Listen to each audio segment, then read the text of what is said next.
Hi everyone दोस्तों, जैसा कि आज हम आप लोगों को बताएंगे।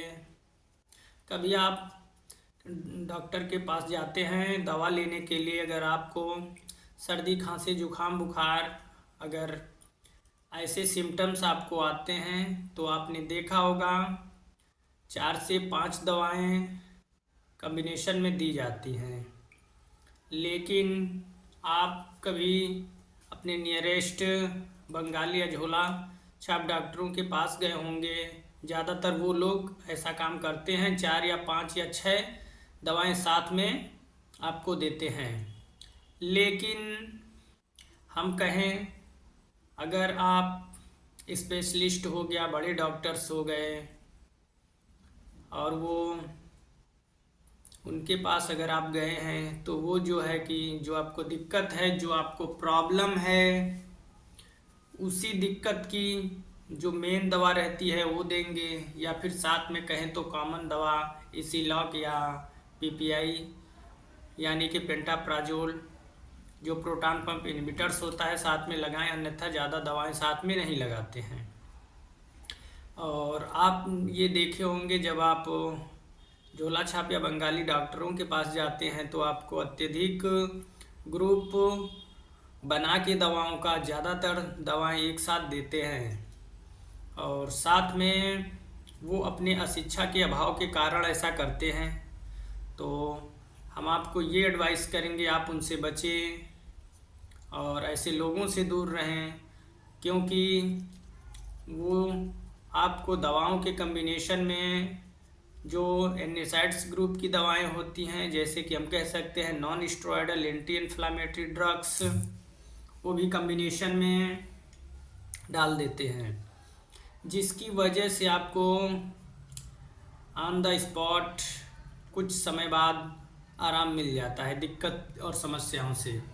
लेकिन ये बिल्कुल भी सही नहीं होता है हमारे बॉडी के लिए, क्योंकि हमारी जो बॉडी है वो अपने अंदर एंटीजन बना लेती है। नेक्स्ट टाइम अगर आपको ऐसी कोई समस्या आती है तो बिना आप स्टेरॉयडल दवा लिए ठीक नहीं हो पाएंगे।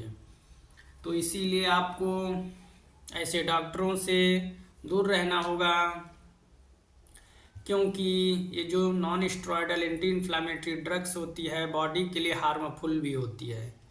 क्योंकि ये जो दवाएं हैं बिना डॉक्टर की सलाह के लेते हैं, इसके कुछ विशेष साइड इफ़ेक्ट्स भी होते हैं। Nausea, vomiting, restlessness, sleep disturbance, साथ में आपका किडनी, लीवर, गुर्दा ऐसे पार्ट पुर्जों को भी डिस्टर्ब कर देता है और वो जो है कि इफ़ेक्ट पहुंचाता है।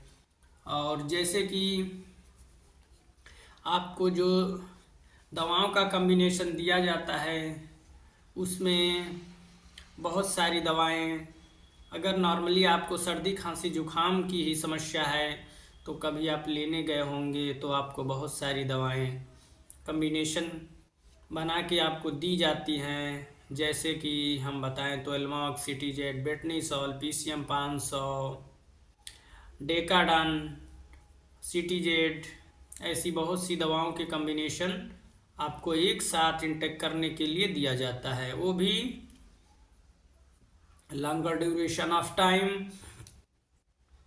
अगर आप नहीं ठीक हो रहे हैं तो नेक्स्ट टाइम जाएंगे तो भी आपको इसी प्रकार की दवाएं दी जाएंगी। और हाँ, अगर आप 1-2 बार दवा लेते हैं नहीं ठीक होते हैं तो आपको उस जगह पे ना जाएं, आपको अच्छे डॉक्टर से कंसल्ट करें। कंसल्ट करने के बाद आपको जो है दवा लेनी चाहिए, क्योंकि जो दवाएं होती हैं इनके बहुत सारे साइड इफ़ेक्ट्स होते हैं और कुछ साइड इफ़ेक्ट्स कॉमन होते हैं। ज़्यादातर दवाओं में साइड इफ़ेक्ट्स तो पाए ही जाते हैं और साथ ही में ऐसी दवाएं आपको और आपके सेहत को बहुत ज़्यादा नुकसान पहुंचाती हैं। तो इसलिए हम आपको एडवाइस करेंगे ऐसे लोगों से दूर रहें, क्योंकि ये जो दवाएं होती हैं नॉन स्टेरॉयडल ग्रुप की, ये बहुत हार्मफुल होती हैं हमारे बॉडी के लिए। हमारा बॉडी जो है जनरेट कर लेता है ऐसे केमिकल्स और खुद को उस अकॉर्डिंग ढाल लेता है। अगर नेक्स्ट टाइम दिक्कत होती है तो बिना नॉन स्टेरॉयडल मेडिसिन के आप ठीक नहीं हो पाएंगे। और अगर एक्सपर्ट डॉक्टर है तो वो कभी आपको ऐसी दवाएं नहीं देगा। साथ में 1 या 2 दवाएं 3 दवाएं दे सकता है, बट ग्रुप ऑफ मेडिसिन्स 5 से 6 मेडिसिन का कम्बिनेशन बना के नहीं देते हैं। जानते हैं बॉडी के लिए बहुत हार्मफुल होती हैं। हाँ, कह सकते हैं अल्सर हो गया, गैस्ट्रिक जूस हो गया, स्टमक पेन हो गया, एसिडिटी बर्न हो गया, ऐसी दिक्कतें ना हो तो उसके लिए एक मेडिसिन्स कह सकते हैं जैसे कि DSR या एसिलॉक नॉर्मल साथ में दी जाती है। ये इसलिए दी जाती है जिसकी वजह से आपको किसी प्रकार की जलन, एसिडिटी, गैस जैसी समस्याओं का आपको सामना न करना पड़े, इसीलिए ये देना आवश्यक होता है। और साथ में आपने देखा होगा कि जो दवाएं दी जाती हैं एक्सपर्ट डॉक्टर के माध्यम से वो ज़्यादा लंबे समय के लिए आपको एडवाइस नहीं की जाती हैं।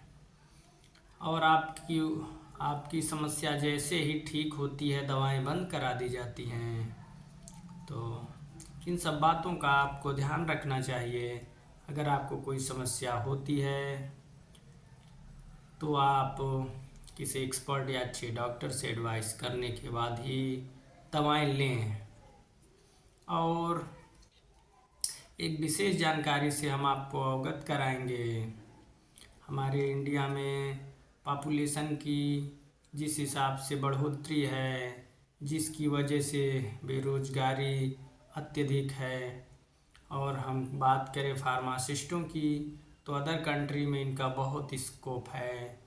जैसे कि Australia, New Zealand, Brazil, south Africa जैसे देशों में इनकी जो मंथली इनकम है अप्रॉक्स 80 से 90 हज़ार पर मंथ इनकम है। और साथ ही में वहाँ पर अगर आपका अच्छा प्रदर्शन रहा, आपकी अच्छी अनुभव कार्यशैली है तो आपको कुछ कंट्रीज ऐसे हैं आपको वहाँ का स्थायी रूप से निवासी का जो सर्टिफिकेट है, दर्जा है, वो भी मिल जाएगा और आप अपनी फैमिली ले जाके भी वहाँ रह सकते हैं। जितनी भी कंट्रियां हैं हर एक कंट्री की कुछ अलग अलग बेसिक रूल्स रेगुलेशन व कंट्री हैं, जो नियम हैं। अपने इंडिया में ऐसा है, अत्यधिक जनसंख्या हो जाने के कारण गवर्नमेंट कितने लोगों को नौकरी जॉब देगी, इसलिए आपको सेल्फ डिपेंड होना ही पड़ेगा। और अत्यधिक पॉपुलेशन होने के कारण आप कोई भी बिजनेस करेंगे तो आप सक्सेस भी हो सकते हैं, क्योंकि अगर ज़्यादातर आपका जो बिजनेस है पॉपुलेशन पे डिपेंड करता है, जनसंख्या पे डिपेंड करता है, जहाँ पर ज़्यादा जनसंख्या होगी। अगर आप एक फार्मासिस्ट हैं और आप अपना मेडिकल स्टोर खोलना चाह रहे हैं तो सबसे पहले आपको उचित व सही प्लेस का चयन करना होगा।